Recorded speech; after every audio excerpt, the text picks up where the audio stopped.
Madame la députée, Madame le maire, Madame Leblond-Zola, Monsieur Dreyfus, cher Louis Gauthier, Mesdames, Messieurs, vous tombez bien.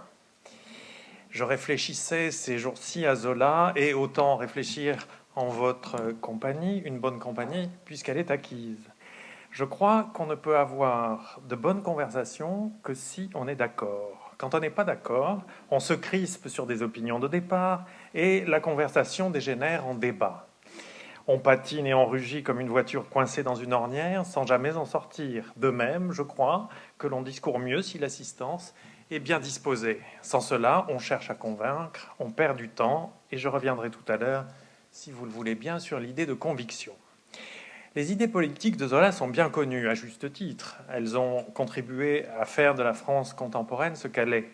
Oh, bien sûr, cela n'a pas été sans à-coups, même après sa mort. Louis Gauthier le disait tout à l'heure, pendant les années d'occupation, cette allocution annuelle d'hommage à Zola, qui a lieu depuis 1903, a été interrompue. Et comment aurait-il pu se passer autre chose? C'était l'époque où il était même interdit, mesdames et messieurs, de représenter Tartuffe, qui semblait avoir été écrit pour viser le régime de la divine surprise, comme aurait dit un supposé penseur de l'époque, celle de la revanche sur l'affaire Dreyfus. Plus question de se référer à l'auteur de J'accuse, ou de Pour les Juifs. Rien n'est inconnu d'Émile Zola, mais il lui est arrivé ce qui arrive à toute personne qui a eu un succès marqué. Le grand public s'accapare une de ses œuvres, une seule, et en fait un phare. Ce phare émet de la lumière au loin, faisant oublier tout ce qui se passe à son pied. C'est ainsi que Léonard de Vinci semble n'avoir peint que la Joconde, Victor Hugo semble l'auteur des Salles misérables, et que Beethoven paraît n'avoir composé que la 5e symphonie. Eh bien, outre J'accuse, et avant J'accuse, qui est de 1898 comme nous le savons, Zola a publié dans le Figaro, en 1896, Pour les Juifs. Avec ce qui pourrait passer pour de la prescience, si ce n'était un simple travail déductif, voici comment il ouvre sa tribune. Depuis quelques années, je suis la campagne qu'on essaie de faire en France contre les Juifs, avec une surprise et un dégoût croissant. Cela m'a l'air d'une monstruosité, je veux dire une chose en dehors de tout bon sens, de toute vérité, de toute justice, une chose sotte et aveugle qui nous ramènerait à des siècles en arrière, une chose enfin, une chose sotte et aveugle qui nous ramènerait à des siècles en arrière, une chose enfin qui aboutirait à la pire des abominations, une persécution religieuse ensanglantant toutes les patries, ensanglantant. Oui, comme dans un holocauste, il s'est déroulé au moment même où il était interdit de parler à Médan. On a dû penser que Zola exagérait en 1898. On pense toujours qu'on exagère quand il s'agit du malheur des autres. C'est ce qu'un critique a opposé à Zola au moment de la publication de La Terre. Il aurait exagéré les malheurs des paysans. Que savait-il de ce malheur, ce critique qui en faisait le reproche, derrière le bureau d'un confortable appartement parisien? Je n'en sais peut-être pas davantage, mais je me suis fait la règle suivante. Quand quelqu'un me parle de malheurs que je ne connais pas, je ne pense jamais qu'il les majore. Et même si c'était en soit peu le cas, on n'aurait rien à objecter, ne serait-ce que parce qu'il a fallu bien du temps pour que ces malheurs arrivent à l'expression. La plupart des paysans souffraient depuis très longtemps, n'est-ce pas, quand La Terre apparut en 1887, et il n'y avait eu jusqu'au XIXe siècle aucun roman pour nous le dire. Une autre de mes règles, liée à celle-ci, consiste à penser que celui qui déclare sa souffrance a raison.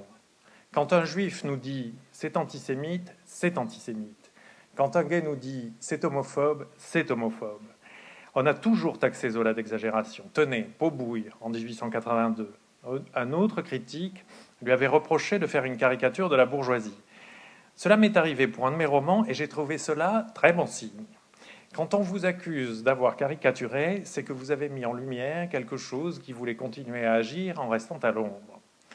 Nos accusateurs utilisent dans ce cas-là la tactique de la généralisation. Si vous montrez un bourgeois qui veut réussir par les femmes, comme l'a fait Zola, c'est bien entendu parce que vous prétendez que tous le veulent.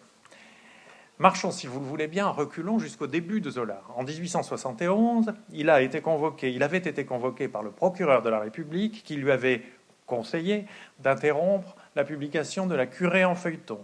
En 1868, le procureur impérial lui avait demandé de supprimer certains passages de son roman Madeleine Ferrat. Dès son deuxième livre, en 1865, il avait 25 ans, personne moins que le garde des Sceaux avait écrit au procureur général pour lui signaler ce livre, selon lui contraire à la morale publique. S'en était suivi une perquisition chez Hachette, où travaillait le jeune Zola, qui dut démissionner. Contraire à la morale publique, en voilà une grossièreté, une exagération. Je présume que dans la cour du collège d'Aix-en-Provence, Baptistin Baille et Paul Cézanne devaient dire à Zola « Émile, tu exagères ». Peut-être pas Cézanne. Cézanne était un râleur, et pour le râleur, il n'y a jamais d'exagération. « Émile, tu exagères ». Voilà la rengaine qu'a entendue Zola toute sa vie.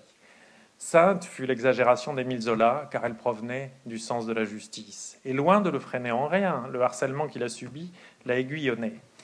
On devrait prendre garde à embêter un écrivain. La première décision qu'a prise Zola, la première fois qu'on l'a fait, et que donc il a dû quitter son emploi chez Hachette, a été de vivre de ses travaux d'écrivain. Et il a réussi, et c'est grâce à ses travaux qu'il est devenu le romancier qui, par son prestige, a pu prendre des positions politiques qui ont embêté plus d'un garde des Sceaux pendant l'affaire Dreyfus. C'est la littérature et rien d'autre qui a donné à Zola sa stature. C'est grâce à la littérature et parce que la France est un grand pays littéraire qu'il a été écouté quand il parlait de politique et de justice. Et cela, nous le devons à Voltaire. Voltaire est le premier écrivain qui a eu l'audace de s'éloigner de la cour, chose inouïe à l'époque, et de créer sa propre petite cour à Ferney. Voltaire a été le fondateur de l'indépendance de la littérature en France, et c'est sa place comme écrivain. Et ce sont les triomphes de ces tragédies qui lui ont permis de faire porter sa voix au secours de Calas. En France, les justiciers les plus efficaces sont les poètes. Poète, drôle de mot, à propos de Zola, direz-vous. Eh bien, je suis de l'avis d'Oriane de Guermantes dans À la recherche du temps perdu, quand elle s'écrie « Zola, mais c'est un poète ». Elle le fait de son ton brusque et de sa voix rauque, vous vous rappelez, qui aime exprimer des opinions originales, au fait assez stupides, mais reflétant bien l'idée générale de l'époque, car elle poursuit en qualifiant Zola d'Homère de la vidange. Mais il ne reste pas moins qu'elle a raison. Zola est un poète. Je ne dirais pas qu'il est dans les pages où il semble le plus chercher à l'être, ces nombreux moments où il décrit des jardins. Un jardin, pour lui, est une réduction du paradis. Dans la faute de l'abbé Mouret, le jardin où l'abbé malade va se reconstituer, avec ce grand jardin que Zola décrit angéliquement, ne s'appelle-t-il pas le Paradou? Ne sommes-nous pas à Médan où se trouve ce chalet que Zola a fait construire et nommé aussi le Paradou? Il y a un rapport entre Zola et les arbres qui n'est pas du tout celui de Zola et des hommes. Ce rapport idéalisé est à mon sens moins poétique que l'extraordinaire sens de la masse qui met littérairement en œuvre. Zola a inventé le cinéma.